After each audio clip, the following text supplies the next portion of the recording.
King in Yellow by Robert W. Chambers, 1895. The Repairer of Reputations. 1. Ne rayons pas les folies de la longueur, que la notre voilà la différence. Toward the end of the year 1920, the government of the United States had practically completed the program adopted during the last months of President Winthrop's administration. The country was apparently tranquil. Everybody knows how the tariff and labor questions were settled. The war with Germany, incident on that country's seizure of the Samoan Islands, had left no visible scars under the Republic, and the temporary occupation of Norfolk by the invading army had been forgotten in the joy of over-repeated naval victories, and the subsequent ridiculous plight of General von Gottenlaub's forces in the state of New Jersey. The Cuban and Hawaiian investments had paid 100%, and the territory of Samoa was well worth its cost as a coaling station. The country was in a superb state of defense. Every coast city had been well supplied with land fortifications. The army, under the parental eye of General Staff, organized according to the Prussian system, had been increased to 300,000 men, with a territorial reserve of 1,000,000, and 6 magnificent squadrons of cruisers and battleships patrolled the 6 stations of the navigable seas, leaving a steam reserve amply fitted to control home waters. The gentlemen from the West had been constrained to acknowledge that a college for the training of diplomats was as necessary as law schools are for the training of barristers. Consequently, they were no longer represented abroad by incompetent patriots. The nation was prosperous. Chicago, for a moment paralyzed after a second great fire, had risen from its ruins, white and imperial, and more beautiful than the white city which had been built for its plaything in 1893. Everywhere good architecture was replacing bad, and even in New York, a sudden craving for decency had swept away a great portion of the existing horrors. Streets had been widened, properly paved and lighted, trees had been planted, squares laid out, elevated structures demolished, and underground roads built to replace them. The new government, buildings and barracks, were fine bits of architecture, and the long system of stone quays, which completely surrounded the island, had been turned into parks, which proved a godsend to its population. The subsidizing of the State Theater and State Opera brought its own reward. The United States National Academy of Design was much like European institutions of the same kind. Nobody envied the Secretary of Fine Arts, either his cabinet position or his portfolio. The Secretary of Forestry and Game Preservation had a much easier time thanks to the new system of national mounted police.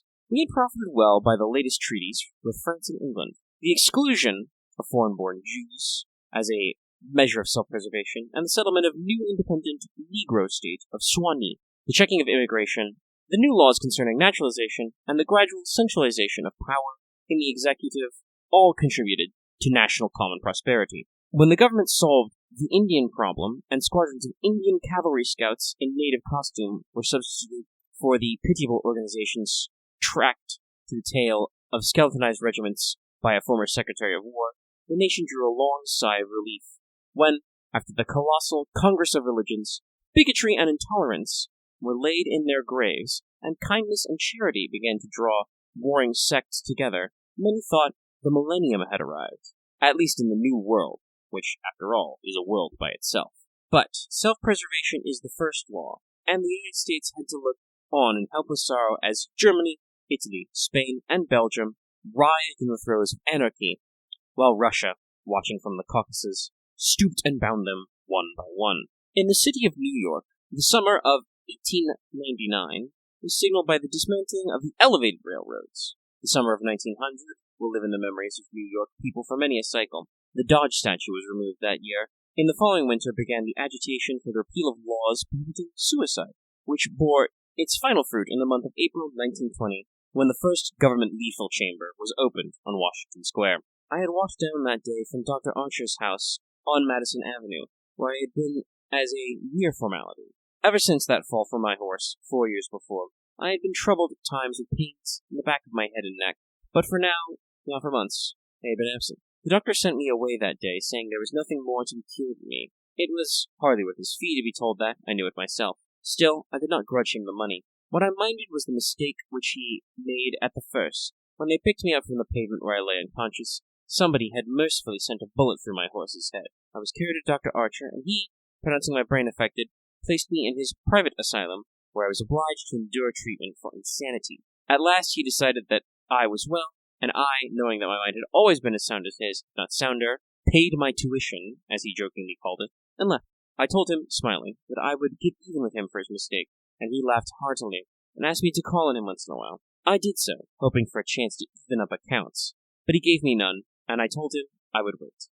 The fall from my horse had fortunately left no evil results. On the contrary, it had changed my whole character for the better. From a lazy young man about town, I had become active, energetic, temperate, and above all else, ambitious. There was only one thing which troubled me.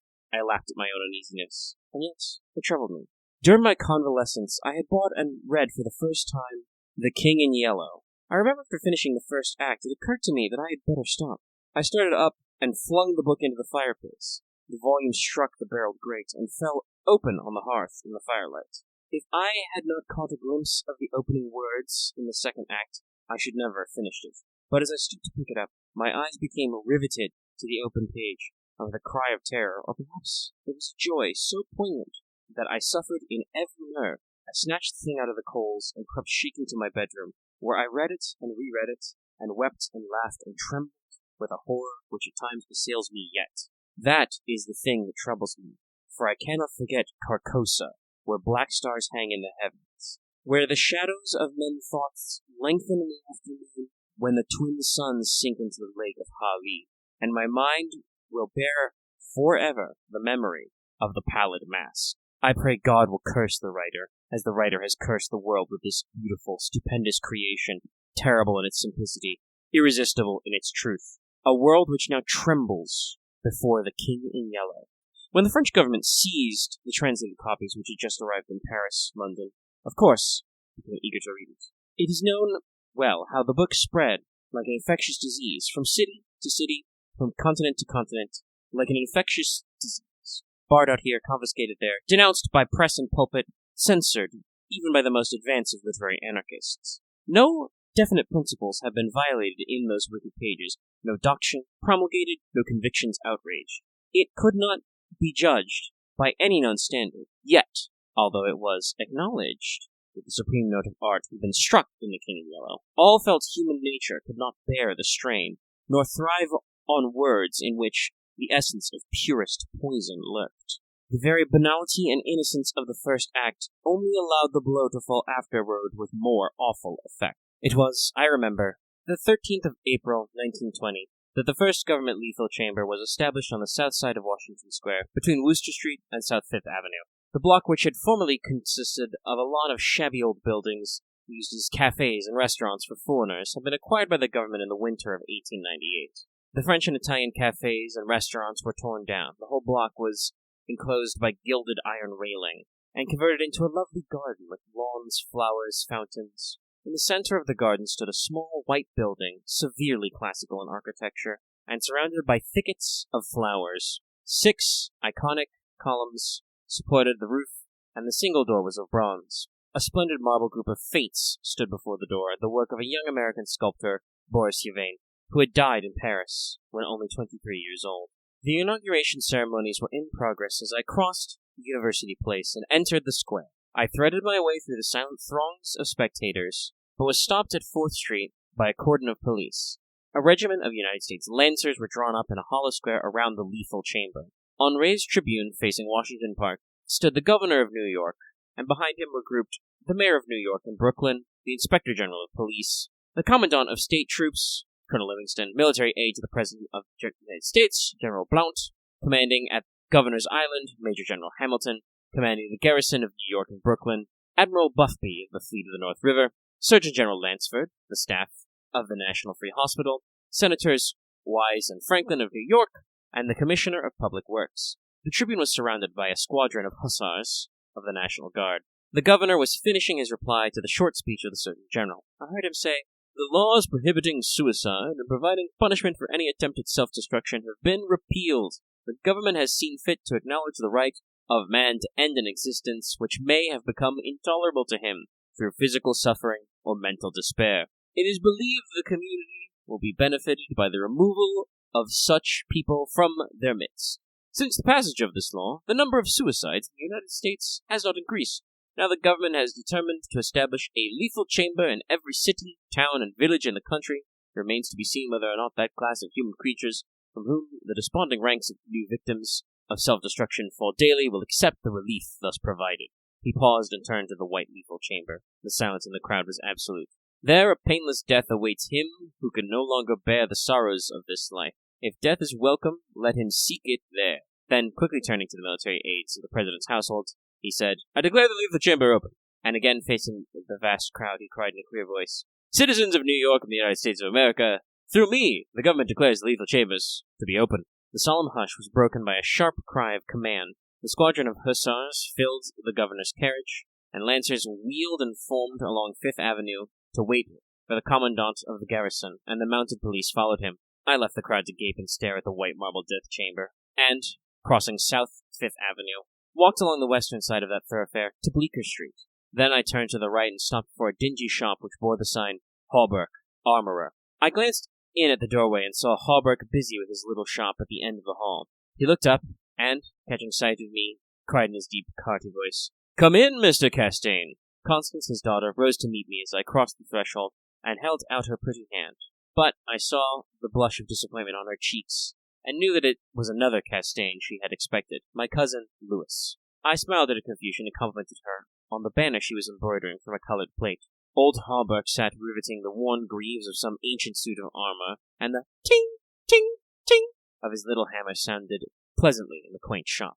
Presently he dropped his hammer and fussed about for a moment with a tiny wrench. The soft clash of mail sent a thrill of pleasure through me. I loved to hear the music of steel brushing against steel, the mellow shock of the mallet on thigh pieces, and the jingle of chain armor. That was the only reason why I went to see Hawberk. He had never interested me personally, nor did Constance, except for the fact of her being in love with Louis. This did occupy my attention, and sometimes even kept me awake at night. But I knew in my heart that all would come right, and that I should arrange their future as I expected to arrange that of my kind Dr. John Archer. However, I should never have troubled myself about visiting them just then, had it not been, as I say, for the music of tinking hammer after me this strong fascination. I would sit for hours listening and listening, and when a stray sunbeam struck the inlaid steel, the sensation it gave me was almost too keen to endure. My eyes would become fixed, dilating with a pleasure that stretched every nerve almost to breaking, until some movement of the old armorer cut off the ray of sunlight. Then, still thrilling secretly, I leaned back and listened again to the sound of the polishing rag, swish, swish, rubbing rust from the rivets. Constance worked with the embroidery over her knees, now and then pausing to examine more closely the pattern in the colored plate from the Metropolitan Museum. Who is this for? I asked. Hawberk explained that in addition to the treasures of armor in the Metropolitan Museum, of which he had been appointed armorer, he also had charge of several collections belonging to rich amateurs. This was the missing greave of a famous suit which a client of his had traced back to a little shop in Paris on the Quai d'Orsay. He, Hawberk, had negotiated for and secured the greave, and now the suit was complete. He laid down his hammer and read me the history of the suit, traced since 1450, from owner to owner until acquired by Thomas Stainbridge. When his superb collection was sold, this client of Hawberk's bought the suit, and, since then, the search for the missing greave had been pushed until it was, almost by accident, located in Paris. Did you continue to search so persistently without any certainty of the greave being still in existence? I demanded. Of course, he replied coolly. Then, for the first time, I took personal interest in Hawberk. It was worth something to you, I ventured. No, he replied, laughing. My pleasure in finding it was my reward. Have you no ambition to be rich? I asked, smiling. My one ambition is to be the best armorer in the world, he answered gravely. Constance asked me if I had seen the ceremonies of the lethal chamber. She herself had noticed cavalry passing up Broadway that morning, and had wished to see the inauguration, but her father had wished the banner finished, so she stayed there at his request. Did you see your cousin there, Mr. Castaigne? She asked, with the slightest tremor of her soft eyelashes. No, I replied carelessly. The Lewis regiment is maneuvering out in Westchester country. I rose and picked up my hat and cane. Are you going upstairs to see the lunatic again? Laughed old Hawberk. If Hawberk knew how I loathe the word lunatic, he would never use it in my presence. It rouses certain feelings within me, which I do not care to explain. However, I answered him quietly. I think I shall drop in and see Mr. Wilde for a moment or two. Poor fellow, said Constance with a shake of her head. It must be hard to live alone year after year, crippled and almost demented. It is very good of you, Mr. Castaigne, to visit him as often as you do.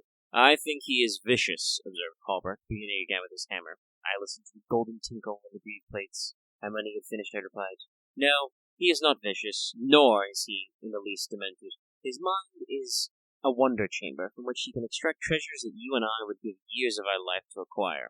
Hallbrook laughed. I continued a little impatiently. He knows history as no one could ever else know it.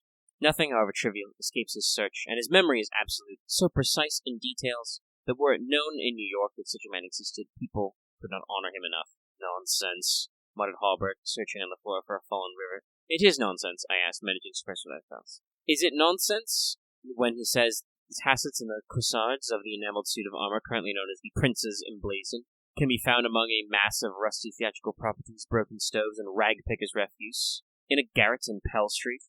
Hallbrook's hammer fell to the ground, but he picked it up and asked, with a great deal of calm, how I knew that the tassets and left cuissard were missing from the Prince's Emblazoned. I did not know until Mr. Wilde mentioned it to me the other day. He said they were in the garret of 998 Pell Street. Nonsense, he cried, but I noticed his hand trembling over the leather apron. Is this nonsense too? I asked pleasantly. Is it nonsense when Mr. Wilde continually speaks of you as the Marquis of Avonshire and Miss Constance? I did not finish, for Constance had started to her feet with a tenor written on every feature. Hallbrook looked at me and slowly smoothed his leather apron. That is impossible, he observed. Mr. Wilde may know a great many things, about armor, for instance, and the Prince's Emblazoned, I interposed, smiling. Yes, he continued slowly. About armor, also, maybe. But he is wrong in regard to the Marquis of Avonshire, who, as you know, killed his wife's traducer many years ago and went to Australia, where he did not survive his wife. Mr. Wilde is wrong, murmured Constance. Her lips were blanched, but her voice was sweet and calm. Let us agree, if you please, that this is the one circumstance Mr. Wilde is wrong, I said. 2. I climbed the 3 dilapidated flights of stairs, which I had so often climbed before, and knocked at a small door at the end of the corridor. Mr. Wilde opened the door, and I walked in. He had double-locked the door and pushed a heavy chest against it. He came and sat down beside me, peering up into my face with his little, light-colored eyes. Half a dozen new scratches covered his nose and cheeks, and the silver wires which supported his artificial ears had become displaced. I thought I had never seen him so hideously fascinating. He had no ears. The artificial ones, which now stood out at an angle from the fine wire, were his one weakness. They were made of wax and painted a shell pink, but the rest of his face was yellow. He might better have reveled in the luxury of some artificial fingers for his left hand, which was absolutely fingerless, but it had seemed to cause him no inconvenience, and he was satisfied with his waxed ears. He was very small, scarcely higher than a child of 10, but his arms were magnificently developed, and his thighs thick as any athlete's. Still, the most remarkable thing about Mr. Wilde was that a man of his marvelous intelligence and knowledge should have such a head. It was flat and pointed, like the heads of many of those whom people unfortunately imprison in asylums for the weak-minded. Many called him insane, but I knew him to be as sane as I was. I do not deny that he was eccentric. The mania he had for keeping that cat and teasing her until she flew at his face like a demon was certainly eccentric. I never could understand why he kept the creature, nor what pleasure he found in shutting himself up in his room with the surly, vicious beast. I remember once glancing up from the manuscript I was studying by the light of some tallow dips and seeing Mr. Wilde squatting motionless in his high chair, his eyes fairly blazing with excitement, while the cat, who had risen from her place before the stove, came creeping across the floor right at him. Before I could move, she flattened her belly to the ground, crouched, trembled, and sprang at his face, howling and foaming. They rolled over and over on the floor, scratching, clawing, until the cat screamed and fled under the cabinet, and Mr. Wilde turned over on his back, his limbs contracting and curling up with the legs of a dying spider. He was eccentric.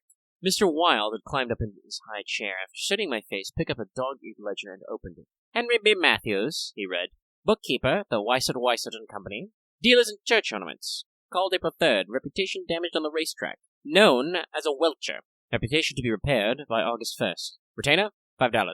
He turned the page and ran his fingerless knuckles down the closely written columns. P. Green Dusenberry, minister of gospel, Fairbridge, New Jersey. Reputation damaged in the Bowery, to be repaired as soon as possible. Retainer, $100. He coughed and added, called April 6th. Then you are not in need of money, Mr. Wilde, I inquired. Listen, he coughed again. Mrs. C. Hamilton Chester, of Chester Park, New York City, called April 7th. Reputation damaged at Dieppe, France. To be repaired by October 1st. Retainer, $500. Note, C. Hamilton Chester, Captain, USS Avalanche, ordered home from South Sea Squadron, October 1st. Well, I said, the profession of a repairer of reputations is lucrative. His colorless eyes sought mine. I only wanted to demonstrate that I was correct. He said it was impossible to succeed as a repairer of reputations, that even if I did succeed in certain cases, it would cost me more than I would gain by it. Today I have 500 men in my employ, who are poorly paid, but pursue the work with enthusiasm, which would possibly be born of fear. These men enter every shade and grade of society. Some even are pillars of the most exclusive church temples. Others are the prop and pride of the financial world. Still others hold undisputed sway among the fancy and the talent. I choose them at my leisure from those who reply to my advertisements. It's easy enough. They are all cowards. I could treble the number in 20 days if I wished. So, you see, those who have in their keeping the reputations of fellow citizens, I have my pay. They may turn on you, I suggested. He rubbed his thumb over his cropped ears and adjusted the wax substitute. I think not, he murmured thoughtfully. I seldom have to apply the whip, and then only once. Besides, they like their wages. How do you apply a whip? I demanded. For a moment, his face was awful to look upon. His eyes dwindled to a pair of green sparks. I invite them to come and have a little chat with me, he said in a soft voice. A knock at the door interrupted him, and his face resumed its amiable expression. Who is it? He inquired. Mr. Stewart. Come tomorrow, replied Mr. Wilde. Impossible, began the other, but was silenced by a sort of bark from Mr. Wilde. Come tomorrow, he repeated. I heard somebody move away from the door and turn the corner by the stairway. Who is that? I asked. Arnold Stillett, owner and editor-in-chief of the New York Daily. He drummed on the ledger with his fingerless hand, adding, I pay him very badly, but he thinks it's a good bargain. Arnold Stillett, I replied, amazed. Yes, said Mr. Wilde with a self-satisfied cough. The cat, which had entered the room as he spoke, hesitated, looked up at him, and snarled. He climbed down from the chair, and, squatting on the floor, took the creature into his arms and caressed her. The cat ceased snarling and presently began a loud purring, which seemed to increase in timbre as he stroked her. Where are the notes? I asked. He pointed to the table, and for the 100th time, I picked up the bundle of manuscript entitled, The Imperial Dynasty of America. One by one, I studied the well-worn pages, worn only with my own handling, although I knew all by heart from the beginning, when from Carcosa, the Hyades, Hastur, and Aldebaran, to Castaigne, Louis de Calvados, born 19th December 1887. I read it with an eager, rapt attention, pausing to repeat parts of it aloud, and dwelling especially on Hildred de Calvados, only son of Hildred Castaigne and Edith Lands Castaigne, first in succession, etc., etc. When I finished, Mr. Wilde nodded and coughed. Speaking of your legitimate ambition, he said, how do Constance and Louis get along? She loves him, I replied simply. The cat on his knee suddenly turned and struck at his eyes, and he flung her off and climbed onto the chair opposite me. And Dr. Archer? That's a matter you can settle any time you wish, he added. Yes, I replied. Dr. Archer can wait, but it's time I saw my cousin Louis. It is time, he repeated. Then he took another ledger from the table and ran over the leaves rapidly. We are now in communication with 10,000 men, he muttered.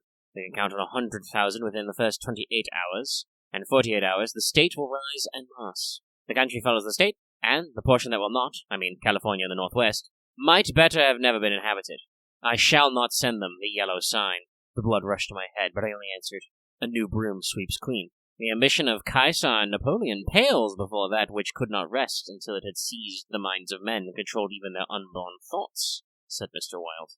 You are speaking of the king in yellow, I groaned with a shudder. He is a king whom emperors have served. I am content to serve him, I replied. Mr. Wilde sat, rubbing his ears with his crippled hand. Perhaps Constance does not love him, he suggested. I started to reply, but a sudden burst of military music from the street below drowned my voice. The 20th Dragoon Regiment, formerly in garrison at Mount St. Vincent, was returning from their maneuvers in the Westchester country to its new barracks in East Washington Square. It was my cousin's regiment. They were a fine lot of fellows in their pale blue tight-fitting jackets, jaunty busbies, and with riding breeches, with the double yellow stripe, into which their limbs seemed to have been molded. Every other squadron was armed with lances, from the metal points of which fluttered yellow and white pennons. The band passed, playing the regimental march. Then came the colonel and staff, the horses crowding and trampling, while their heads bobbed in unison, and the pennons fluttered from their lance points. The troopers, who rode with the beautiful English seat, looked brown as berries from their bloodless campaign among the farms of Westchester, and the music of their sabres against the stirrup and the jingle of their spurs and carbines was delightful to me. I saw Louis riding with his squadron. He was as handsome an officer as I have ever seen. Mr. Wilde, who had mounted a chair by the window, saw him too, but said nothing. Louis turned and looked straight at Hawberk's shop as he passed, and I could see the flush on his brown cheeks. I think Constance must have been at the window. When the last troopers had clattered by, and the last pennants vanished into the South Fifth Avenue, Mr. Wilde clambered out of his chair and dragged the chest away from the door. Yes, it's time that you saw your cousin Louis. He unlocked the door, and I picked up my hat and stick and stepped into the corridor. The stairs were dark. Groping about, I set my foot on something soft, which snarled and spit. I aimed a murderous blow at the cat. My cane shivered to splinters against the balustrade, and the beast scurried back into Mr. Wilde's room. Passing Hawberk's door again, I saw him still at work on the armor, but I did not stop. And stepping out into Bleecker Street, I followed it to Worcester, skirted the grounds of the Lethal Chamber, and, crossing Washington Park, went straight to my rooms in the Benedict. Here I lunched comfortably, read the Herald and the Meteor, and finally went to the steel safe in my bedroom and set the time combination.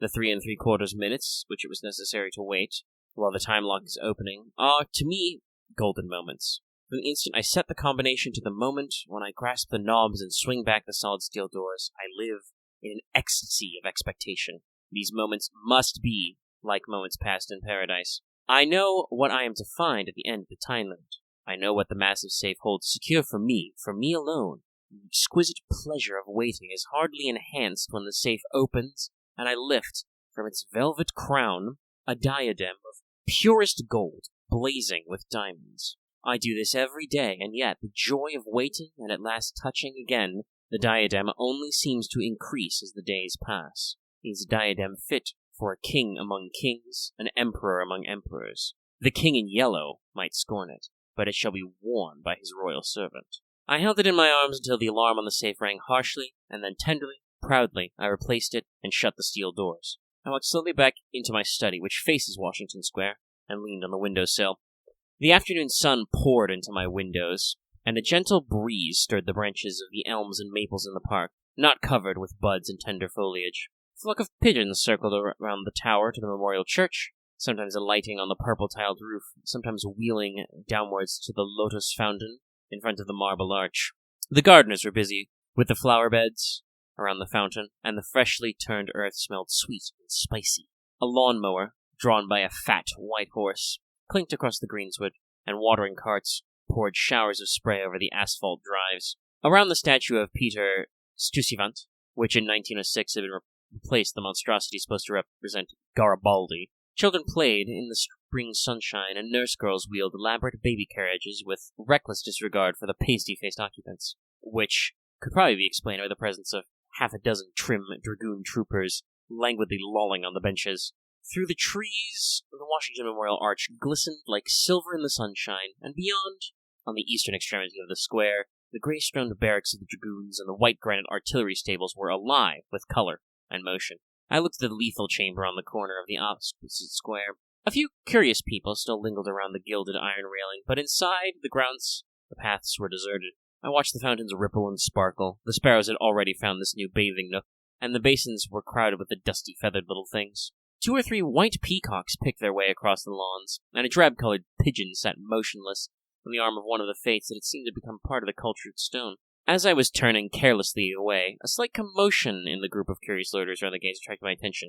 A young man had entered and was advancing with nervous strides along the gravel path which leads to the bronze doors of the Lethal Chamber. He paused a moment before the fates. As he raised his head to those 3 mysterious faces, the pigeon rode from its sculptured perch, circled around for a moment, and wheeled to the east. The young man pressed his hands to his face, and then, with an undefinable gesture, sprang up the marble steps. The bronze doors closed behind him, and half an hour later the loiterer slouched away, and the frightened pigeon returned to its perch in the arms of fate. I put on my hat and went out into the park for a little walk before dinner. As I crossed the central driveway, a group of officers passed, and one of them called out, "Hello, Hildred!" and came back to shake hands with me. It was my cousin Louis, who stood smiling and tapping his spurred heels with his riding whip. "Just back from Westchester," he said. "Been doing the bucolic. Milking curds, you know, dairymaids and sunbonnets, who say, 'Yow,' and 'I don't think,' when you tell them they're pretty. I'm nearly dead for a square meal at Delmonico's. What's the news?" "There is none," I replied pleasantly. "I saw your regiment come in this morning." "Did you? I didn't see you. Where were you?" "In Mr. Wilde's window." "No, hell," he began impatiently. "That man is stark mad. I don't understand why you—" He saw how annoyed I felt by his outburst, and I begged my pardon. "Really, old chap," he said, "I don't mean to run down a man like you, but for the life of me, I can't see what the deuce you find in common with Mr. Wilde. He's not well bred, to put it generously. He's hideously deformed. His head is the head of a criminally insane person. You know yourself he's been in an asylum." "So have I interrupted calmly. Louis looked startled and confused for a moment, but recovered and slapped him heartily on his shoulder. "You were completely cured," he began, but I stopped him again. I suppose you mean that I was simply acknowledged never to have been insane. Of course, that is what I meant.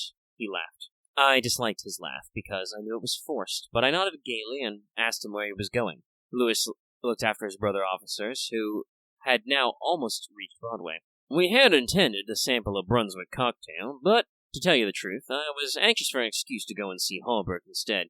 Come along, I'll make you my excuse. We found Hallberg, neatly attired in a fresh spring suit, standing at the door of his shop and sniffing the air. I had just decided to take Constance for a little stroll before dinner, he replied to the impetuous volley of questions from Lewis. We thought of walking on the park terrace along the North River. At that moment, Constance appeared and grew pale and rosy by turns as Lewis bent over her small, gloved fingers. I tried to excuse myself, alleging an engagement uptown, but Lewis and Constance would not listen, and I saw I was expected to remain and engage old Hallberg's attention. After all, it would be just as well if I kept my eye on Lewis, I thought.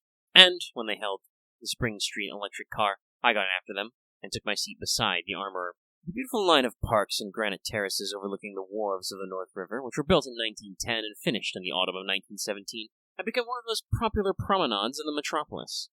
They extended from the Battery to 190th Street, overlooking the Noble River, and affording a fine view of the Jersey shore and the highlands opposite. Cafes and restaurants were scattered here and there among the trees, and twice a week, military bands from the garrison played in the kiosks on the parapets. We sat down in the sunshine on the bench at the foot of the equestrian statue of General Sheridan. Constance tipped her sunshade to shield her eyes, and she and Lewis began a murmuring conversation which was impossible to catch. Old Hallberg, leaning on his ivory-headed cane, lighted an excellent cigar, the mate to which I politely refused, and smiled at vacancy. The sun hung low above the Staten Island woods, and the bay was dyed with golden hues reflected from the sun-warmed sails of shipping in the harbor. Brigs, schooners, yachts, clumsy ferry boats, their decks swarming with people, railroad transports carrying lines of brown, blue, and white freight cars, stately sound steamers, declasse tramp steamers, coasters, dredgers, scows, and everywhere pervading the entire bay, impudent little tugs puffing and viciously. These were the craft which churned the sunlit waters as far as the eye could reach. In calm contrast to the hurry of sailing vessel and steamer, a silent fleet of white warships lay motionless in midstream. Constance Mary laughed, roused me from my reverie. "What are you staring at?" she inquired. "Nothing. The fleet," I smiled. Lewis told us what the vessels were, pointing out each in its relative position to the old red fort on Governor's Island. "That little cigar-shaped thing is a torpedo boat," he explained. "There are 4 more lying close together. They are the Tarpon, the Falcon, the Sea Fox, and the Octopus. The gunboats just above are the Princeton, the Champlain, the Stillwater, and the Erie. Next to them lie the cruisers Farragut and Los Angeles, and above them the battleships California and Dakota, and the Washington, which is the flagship. Those 2 squatty-looking chunks of metals which are anchored there off Castle William are the double-turreted monitors, terrible and magnificent. Behind them lies the ram, Osceola." Constance looked up at him with deep approval in her beautiful eyes. "What loads of things you know for a soldier," she said, and we all joined in the laugh which followed. Presently, Lewis rose with a nod to us and offered his arm to Constance, and they strolled away along the river wall. Hallberg watched them for a moment, and then turned to me. "Mr. Wilde was right," he said. "I have found the missing tassets on the left cuissard of the Prince's Emblazoned in a vile old junk garret on Pell Street." 998? I inquired with a smile. "Yes." "Mr. Wilde is a very intelligent man," I observed. "I want to give him credit of this most important discovery," continued Hallberg, "and I intend it shall be known that he is entitled to the fame from it." "He won't thank you for that," I answered sharply. "Please, say nothing about it." "Do you know what it is worth?" said Hallberg. "No. $50, perhaps?" "It is valued at $500, but the owner of the Prince Emblazoned will give $2,000 to the person who completes his suit. That reward also belongs to Mr. Wilde." "He doesn't want it. He refuses it," I answered angrily. "What do you know about Mr. Wilde? He doesn't need the money. He is rich, or will be. Richer than any living man except myself. What will we care for money then? Will we care, he and I, when? "When what?" demanded Hallberg, astonished. "You will see," I replied on my guard again. He looked at me narrowly, much like Dr. Archer used to, and I knew then that he thought I was mentally unsound. Perhaps it was fortunate for him that he did not use the word lunatic just then. "No," I replied to his unspoken thought, "I am not mentally weak. My mind is as healthy as Mr. Wilde's. I do not care to explain just yet what I have on hand, but it is an investment that will pay more than mere gold, silver, and precious stones. It will secure the happiness and prosperity of a continent. Yes, a hemisphere. Oh, said Hallberg. And eventually, I continued more quietly, it will secure the happiness of the whole world. And incidentally, your own happiness and prosperity, as well as Mr. Wilde's. Exactly, I smiled, but I could have throttled him for taking that tone. He looked at me in silence for a while and said, very gently, Why don't you give up your books and studies, Mr. Castaigne? Take a tramp among the mountains somewhere or other. You used to be fond of fishing. Take a cast or two at the trout at the Wrangleys. I don't care for fishing anymore, I answered, without a shade of annoyance in my voice. You used to be fond of everything, he continued. Athletics, yachting, shooting, riding. I have never cared to ride since my fall, I said quietly. Ah, yes, your fall, he repeated, looking away from me. I thought this nonsense had gone far enough, so I turned the conversation back to Mr. Wilde. But he was scanning my face again in a manner highly offensive to me. Mr. Wilde, he repeated. Do you know what he did this afternoon? He came downstairs and nailed a sign over the hall door next to mine. It read, Mr. Wilde, repairer of reputations, third bell. Do you know what a repairer of reputations could be? I do, I replied, repressing rage within. Oh, he said again. Louis and Constance came strolling by and stopped to ask if we would join them. Hallberg looked at his watch. At the same moment, a puff of smoke shot from the casemates of Castle William, and the boom of the sunset gun rolled across the water and was re-echoed from the opposite. Flag came running down from the flagpole, and bugles sounded on white decks of warships, and the first electric lights sparked out from the Jersey shore. As I turned into the city with Hallberg, I heard Constance mutter something to Louis, which I did not understand, but Louis whispered, My darling, in reply, and again, walking ahead with Hallberg through the square, I heard a murmur of, Sweetheart, and my own Constance, and I knew the time had nearly arrived when I should speak of important matters with my cousin, Louis. 3. One morning in early May, I stood before the steel safe in my bedroom, trying on the golden jeweled crown. The diamonds flashed fire as I turned to the mirror, and the heavy beaten gold burned like a halo about my head. I remembered Camilla's agonized scream as the awful words echoed through the demon streets of Carcosa. They were the last lines of the first act, and I dared not think of what followed. Dared not, even in the spring sunshine there in my own room, surrounded by familiar objects, reassured by the bustle from the street and the voices of the servants in the hallway outside.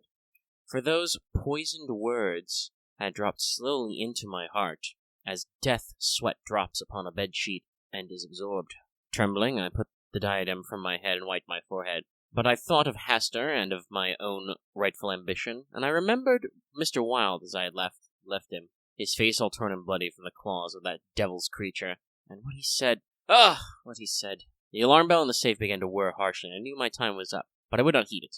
Replacing the flashing circlet upon my head, I turned defiantly to the mirror. I stood for a long time absorbed in the changing expression of my own eyes. The mirror reflected a face which was like my own, but whiter and so thin that I hardly recognized it. And all the time I kept repeating through my clenched teeth, The day has come! The day has come! While the alarm in the safe whirred and clamored, and the diamonds sparkled and flamed above my brow. I heard a door open, but did not heed it. It was only when I saw two faces in the mirror. It was only when another face rose over my shoulder, and two others met mine. I wheeled like a flash and seized a long knife from my dressing table, and my cousin sprang back, very pale, crying, Hildred, for God's sake! Then as my hand fell, he said, It is I, Louis! Don't you know me? I stood silent. I could not have spoken for my life. He walked up to me and took the knife from my hand.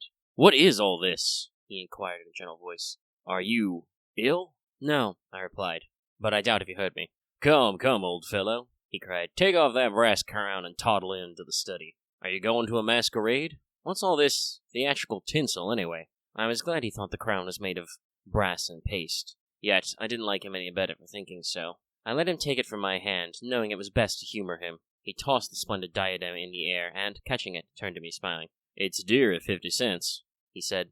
What's it for? I did not answer, but took the circlet from his hands, and placing it in the safe, shut the massive door. The alarm ceased its infernal din at once. He watched me curiously, but did not seem to notice the sudden ceasing of the alarm. He did, however, speak of the safe as a biscuit box. Fearing lest he might examine the combination, I led the way into my study. Louis threw himself on the sofa and flicked at flies with his eternal riding whip. He wore his fatigue uniform with the braided jacket and jaunty cap, and I noticed that his riding boots were well splashed with red mud. Where have you been? I inquired.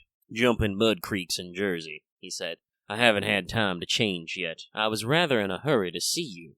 Haven't you got a glass of something? I'm dead tired. I've been in the saddle 24 hours. I gave him some brandy from my medicinal store, which he drank with a grimace. Damned bad stuff, he observed. I'll give you an address where they sell brandy that is brandy. It's good enough for my needs, I said indifferently. I use it to rub my chest with. He stared and flicked another fly. See here, old fellow, he began. I've got something to suggest to you. It's 4 years now that you've shut yourself up here like an owl, never going anywhere, never taking any healthy exercise, never doing a damn thing but poring over these books up there on the mantelpiece. He glanced at the row of shelves. Napoleon, Napoleon, Napoleon, he read. For heaven's sake, have you nothing but Napoleon there? I wish they were bound in gold, I said. But wait, yes, there is another book. The King in Yellow. I looked at him steadily in the eye. Have you ever read it? I asked. Ah? No, thank God. I don't want to be driven crazy. He regretted his speech as soon as he had uttered it. There is only one word which I loathe more than I do lunatic, and that word is crazy. But I controlled myself and asked him why he thought The King in Yellow dangerous. Oh, I don't know, he said hastily. I only remember the excitement it created in the denunciations from pulpit and press. I believe the author shot himself after bringing forth this monstrosity, didn't he? I understand he is still alive, I answered. It's probably true, he muttered. Bullets couldn't kill a fiend like that. It is a book of great truths, I said. Yes, he replied, of truths, which send men frantic and blast their lives. I don't care if the thing is, as they say, the very supreme essence of art. It's a crime to have written it, and I, for one, shall never open its pages. Is that what you have come to tell me? I asked. No, he said. I came to tell you that I'm going to be married. I believe for a moment my heart ceased to beat, but I kept my eyes on his face. Yes, he continued, smiling happily. Married to the sweetest girl on earth. Constance Hawberk, I said mechanically. How did you know? He cried, astonished. I didn't know it myself until that evening last April when we strolled down to the embankment before dinner. When is it to be? I asked. It was to have been next September, but an hour ago a dispatch came, ordering our regiment to the Presidio, San Francisco. We leave at noon tomorrow. Tomorrow, he repeated. Just think of it, Hildred. Tomorrow I shall be the happiest fellow that ever drew breath in this jolly world, for Constance will go with me. I offered my hand in congratulation, and he seized and shook it like the good-natured fool he was, or pretended to be. I'm going to get my squadron as a wedding present, he rattled on. Captain and Mrs. Louis Castaigne. Eh, Hildred? Then he told me where it was to be, and who was to be there, and I made me promise to come and be best man. I set my teeth and listened to his boyish chatter without showing what I felt, but I was getting at the limit of my endurance, and when he jumped up, switching his spurs till they jingled, he said he must go. I did not detain him. There's only one thing I want to ask of you, I said quietly. Out with it. It's a promise, he laughed. I want you to meet me for a quarter of an hour's talk tonight. Of course, if you wish, he said, somewhat puzzled. Where? Anywhere. In the park there. What time, Hildred? Midnight. What in the name of... he began, but he checked himself and laughingly assented. I watched him go down the stairs and hurry away, his saber banging at every stride. He turned into Bleecker Street, and I knew he was going to see Constance. I gave him 10 minutes to disappear, and then followed in his footsteps, taking with me the jeweled crown and the silken robe embroidered with the yellow sign. When I turned into Bleecker Street and entered the doorway which bore the sign, Mr. Wilde, Repairer of Reputations. Third bell. I saw old Hawberk moving around his shop, and I imagined I heard Constance's voice in the parlor, but I avoided them both and hurried up the trembling stairway to Mr. Wilde's apartment. I knocked and entered without ceremony. Mr. Wilde lay groaning on the floor, his face covered with blood, his clothes torn to shreds. Drops of blood were scattered all over the carpet, which had been ripped and frayed, in evidently recent struggle. It is that cursed cat, he said, ceasing his groans and turning his colorless eyes to me. She attacked me while I was asleep. I believe she will kill me yet. This was too much, so I went into the kitchen, and seizing a hatchet from the pantry, started to find the infernal beast and settle her then and there. My search was fruitless, and after a while I gave it up and came back to find Mr. Wilde squatting in his high chair by the table. He had washed his face and changed his clothes, and the great furrows which the cat's claws had ploughed up in his face he had filled with collodion, and a rag hid the wound at his throat. I told him I should kill the cat when I come across her, but he only shook his head and opened the ledger before him. He read name after name of people who had come to him in regard to their reputation, and the sums he had amassed were startling. I put on the screws now and then, he explained. One day or some of these people will assassinate you, I insisted. You think so? He said, rubbing his mutilated ears. It was useless to argue with him, so I took down the manuscript entitled The Imperial Dynasty of America for the last time I should ever take it down in Mr. Wilde's study. I read through it, thrilling and trembling with pleasure. When I had finished, Mr. Wilde took the manuscript, and, turning to the dark passage which leads from his study to his bedchamber, he called out in a loud voice, "Vance!" And then, for the first time, I noticed a man crouching there in shadow. How I had overlooked him during my search for the cat, I cannot imagine. "Vance, come in!" cried Mr. Wilde. "Vance, this is Mr. Castaigne," said Mr. Wilde. Before he finished speaking, the man threw himself on the ground before me, at the table, crying and gasping, "Oh, God! Oh, my God! Help me! Forgive me! Oh, Mr. Castaigne, keep that man away! You cannot mean it! You were different! Save me! I'm a broken down. I was in a madhouse and now, when all was coming right, when I had forgotten the king yellow, and oh, but I shall go mad again! I shall go mad!" His voice died into a choking rattle. Mr. Wilde had leaped on him, and his right hand had encircled the man's throat. When Vance fell in a heap on the floor, Mr. Wilde clambered nimbly into his chair again, and, rubbing his mangled ears with the stump of his hand, turned to me and asked me for the ledger. I reached down from the shelf, and he opened it. After a moment's searching around the beautifully written pages, he coughed complacently and pointed to the name Vance. "Vance," he read aloud. "Oswald Osgood Vance." At the sound of his name, the man on the floor raised his head and turned a convulsed face to Mr. Wilde. His eyes were injected with blood, his lips tumefied. "Called April 28th, continued Mr. Wilde. "Occupation? Cashier in the Seafood National Bank. Has served a term for forgery at Sing Sing, whence he was transferred to the Asylum for the Criminally Insane. Pardoned by the Governor of New York and discharged from the asylum January 19th, 1918. Reputation damaged at Sheepshead Bay. Rumors that he believes belong to his income. Reputation to be repaired at once. Retainer, $1,500. Note: he has embezzled sums amounting to $30,000 since March 20th, 1919. Excellent family and secured present position through uncle's influence. Father, president of Seafold Bank." I looked at the man on the floor. "Get up, Vance," said Mr. Wilde in a gentle voice. Vance rose as if hypnotized. "He will do as we suggest now," observed Mr. Wilde, and, opening the manuscript, he read the entire history of the Imperial Dynasty of America. Then, in a kind of soothing murmur, he ran over the important points to Vance, who stood like one stunned. His eyes were so blank and vacant that I imagined he had become half-witted, and remarked it to Mr. Wilde, who replied that it was of no consequence anyway. Very patiently he pointed out to Vance what his share in the affair must be, and he seemed to understand after a while. Mr. Wilde explained the manuscript, using several volumes on heraldry to substantiate the result of his researches. He mentioned the establishment of the dynasty in Carcosa, the lakes which connected Hastur, Aldebaran, and the Lake of Hali. "The scalloped tatters of the king in yellow must hide in Yil forever," he muttered, but I do not believe Vance heard him. Then, by degrees, he led Vance along the ramifications of the imperial family to Uot and Thale, from Autalba and the Phantom of Truth to Aldones, and then, tossing aside his manuscript and notes, he began the wonderful story of the last king. Fascinated and thrilled, I watched him. He threw up his head, his long arms were stretched out in a magnificent gesture of pride and power. His eyes blazed deep in their sockets like two emeralds. Vance listened, stupefied, and, for me, when at last Mr. Wilde had finished, and, pointing to me, cried, "The cousin of the king!" my head swam with excitement. Controlling myself with a superhuman effort, I explained to Vance why I alone was worthy of the crown, and why my cousin must be exiled or die. I made him understand that my cousin must never marry, even after renouncing all his claims, and how that, least of all, he should marry the daughter of the Marquis of Avonshire and bring England into the question.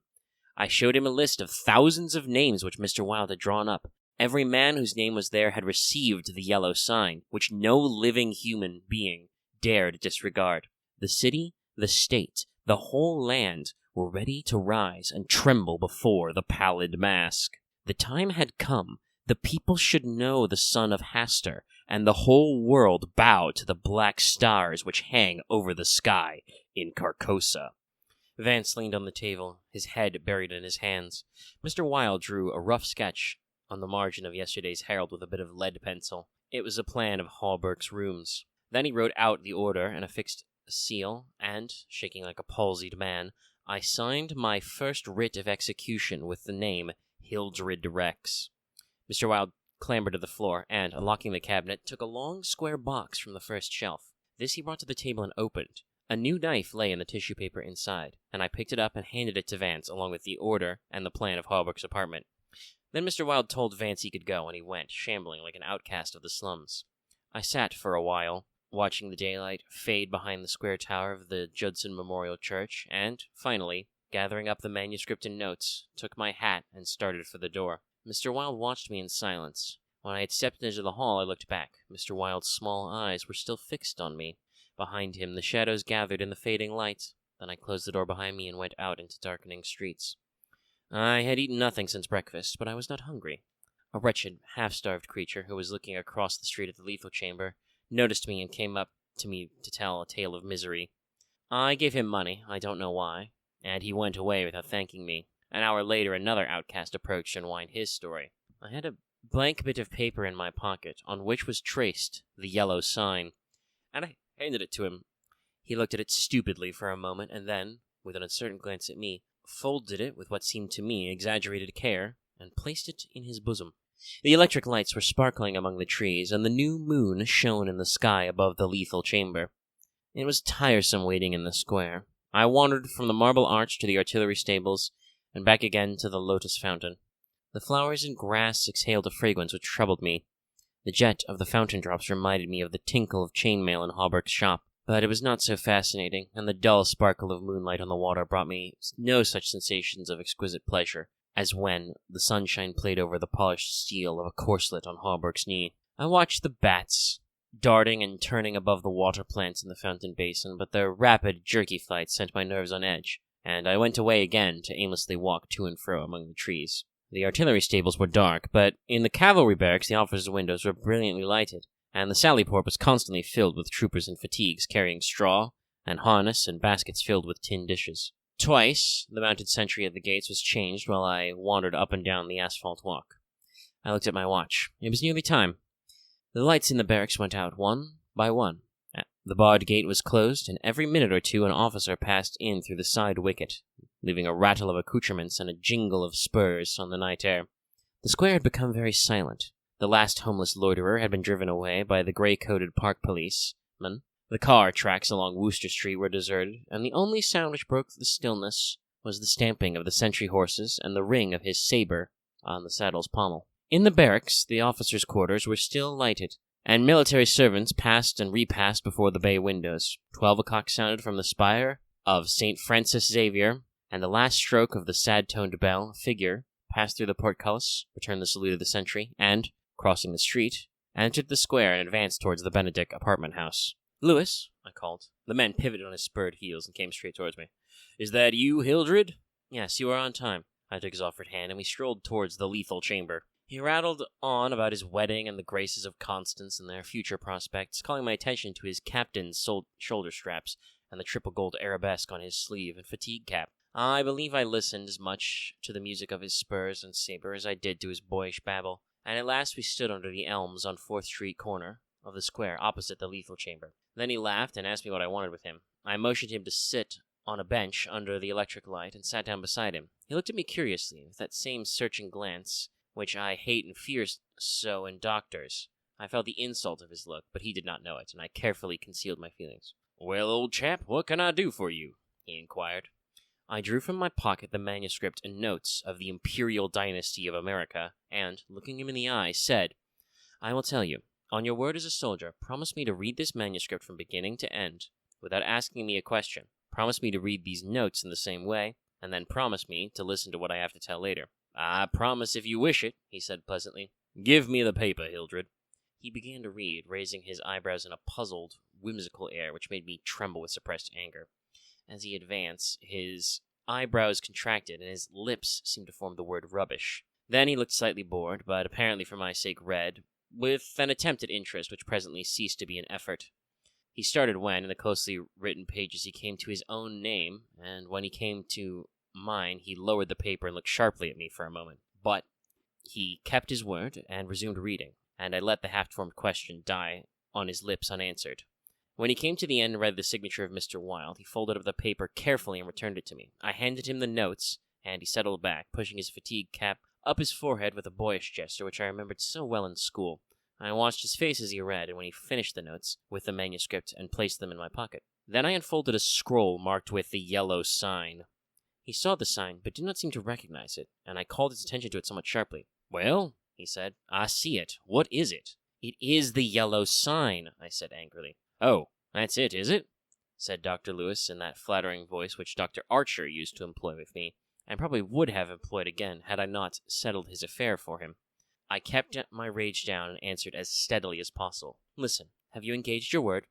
I am listening, old chap, he replied, soothingly. I began to speak very calmly. Dr. Archer, having by some means become possessed of the secret of the imperial succession, attempted to deprive me of my right, alleging that, because of my fall from my horse 4 years ago, I had become mentally deficient. He presumed to place me under restraint in his own house in hopes of either driving me insane or poisoning me. I have not forgotten it. I visited him last night, and the interview was final. Lewis turned quite pale, but did not move. I resumed triumphantly. There are yet 3 people to be interviewed in the interests of Mr. Wilde and myself. They are my cousin Lewis, Mr. Hawberk, and his daughter Constance. Lewis sprang to his feet, and I arose also, and flung the paper marked with the yellow sign to the ground. Oh, I don't need that to tell you what I have to say, I cried with a laugh of triumph. You must renounce the crown to me. Do you hear me? To me. Lewis looked at me with a startled air, but recovering himself said kindly, Of course I renounce What is it I must renounce? The crown, I said angrily. Of course. I renounce it. Come, old chap, I'll walk you back to your rooms with you. Don't try your doctor's tricks on me, I cried, trembling with fury. Don't act as if you think I am insane. What nonsense, he replied. Come, it's getting late, Hildred. No, I shouted. You must listen. You cannot marry. I forbid it, do you hear? I forbid it. You shall renounce the crown, and in reward I grant you exile. But if you refuse, you shall die. He tried to call me, but I was roused at last, and, drawing my long knife, barred his way. Then I told him how they would find Dr. Archer in the cellar with his throat open, and I laughed in his face when I thought of Vance with his knife and the orders signed by me. Ah, you are the king, I cried, but I shall be king. Who are you to keep me from empire over all the habitable earth? I was born the cousin of a king, but I shall be the king. Lewis stood white and rigid before me. Suddenly a man came running up 4th Street, entered the gate of the Lethal Temple, and traversed the path to the bronze doors at full speed and plunged into the death chamber with the cry of one demented, and I laughed until I wept tears, for I had recognized Vance, and knew that Hawberk and his daughter were no longer in my way.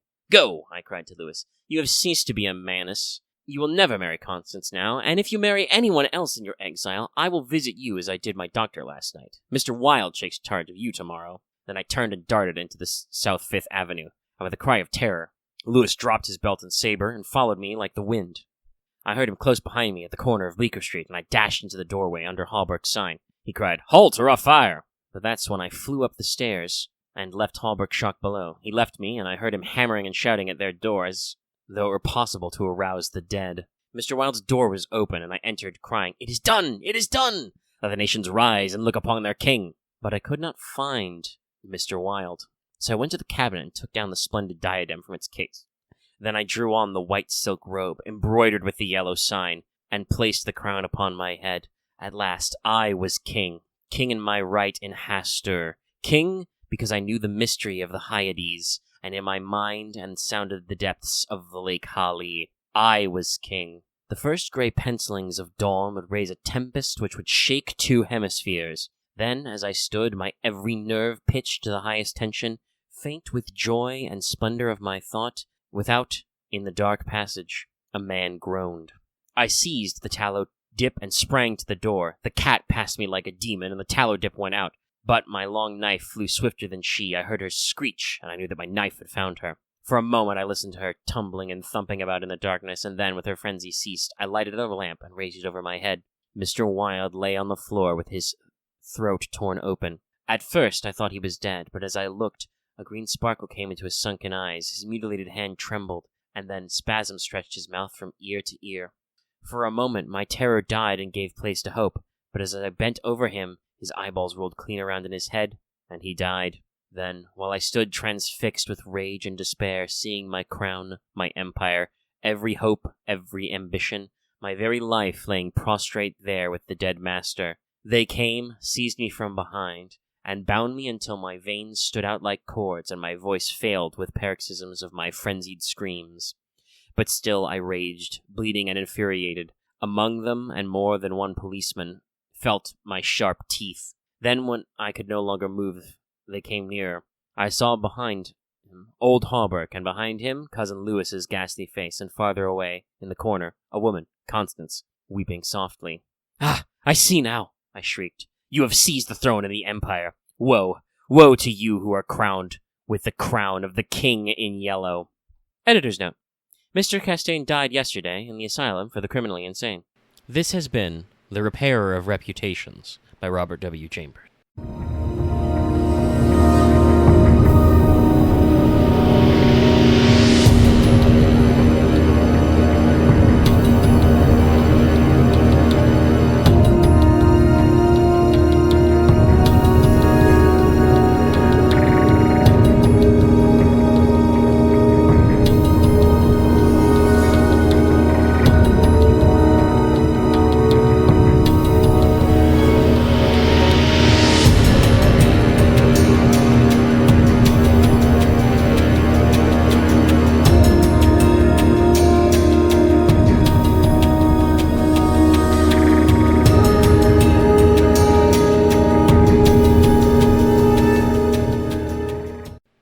If you have enjoyed this video, please give it a like. Comment down below if you'd like to see more. Consider subscribing to the channel to get more content. And consider joining our channel memberships or supporting us on Patreon, like all of our lovely patrons, including Adam DeHarp, Mike G, Call Me Zed, Carlos, Dragon, JDV9000, Chris Starlight, Rise of Kenji, Rogue Robin, Charvor, and Baron the Crow. Thank you very much for listening.